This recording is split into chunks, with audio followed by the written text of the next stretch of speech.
ದಿನಾಂಕ 29ರಂದು ಚಡಚಣ ಪೊಲೀಸ್ ಠಾಣಾ ವ್ಯಾಪ್ತಿಯ ಗೋವಿಂದಪುರ ಊರದಲ್ಲಿ ಏನು ಒಟ್ಟು 6 ಜನರದ್ದು ಮರ್ಡರ್ ಆಗಿತ್ತು. ಅದಕ್ಕೆ ಸಂಬಂಧಪಟ್ಟಂತೆ ಈಗಾಗಲೇ ಪ್ರಕರಣ ದಾಖಲಾಗಿ ತನಿಖಾ ತಂಡವನ್ನು ರಚನೆ ಮಾಡಲಾಗಿದೆ. ಈ ಪ್ರಕರಣದಲ್ಲಿ ಈಗಾಗಲೇ 12 ಜನ ಆರೋಪಿತರನ್ನು ಅರೆಸ್ಟ್ ಮಾಡಲಾಗಿದೆ. ಅವರನ್ನು ಇವತ್ತು ಕೋರ್ಟಿಗೆ ಪ್ರೊಡ್ಯೂಸ್ ಮಾಡಿಬಿಟ್ಟು ಪೊಲೀಸ್ ಕಸ್ಟಡಿಗೆ ತೊಗೊಂಡು ಫರ್ದರ್ ಇಂಟ್ರಾಗೇಷನನ್ನು ಮಾಡ್ತಾ ಇದ್ದೀವಿ.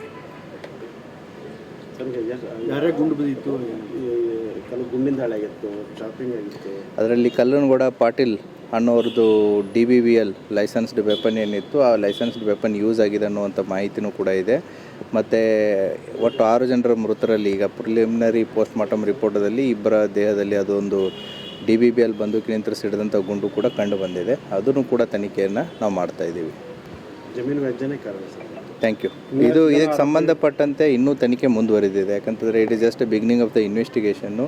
ಈ ಇನ್ವೆಸ್ಟಿಗೇಷನ್ದಲ್ಲಿ ಇನ್ನೂ ಕೆಲವೊಂದಿಷ್ಟು ಹೆಸರುಗಳು ನಮ್ಮ ಹತ್ರ ಕಂಡು ಬಂದಿದ್ದಾವೆ. ಈಗೇನು 12 ಜನ ಸಿಕ್ಕಿದ್ದಾರೆ, ಅದರಲ್ಲಿ FIRದಲ್ಲಿರೋರು 3 ಜನ ಇದ್ದಾರೆ. ಹಾಗಾಗಿ 12 ಬಿಟ್ಟು 9 ಜನ ಬಿಟ್ಟು ಈಗ 9 ಜನ ಎಕ್ಸ್ಟ್ರಾನೂ ಇದ್ದಾರೆ. ಅಂದರೆ ಈಗ as of now list is 21. So ಇನ್ನೂ ಕೂಡ ನಮಗೆ ಹೆಚ್ಚಿನ ಜನ ಇದ್ದಾರೆ ಅನ್ನುವಂಥದ್ದು ಪ್ರಕರಣದಲ್ಲಿ ಕಂಡು ಬರ್ತಾ ಇದೆ.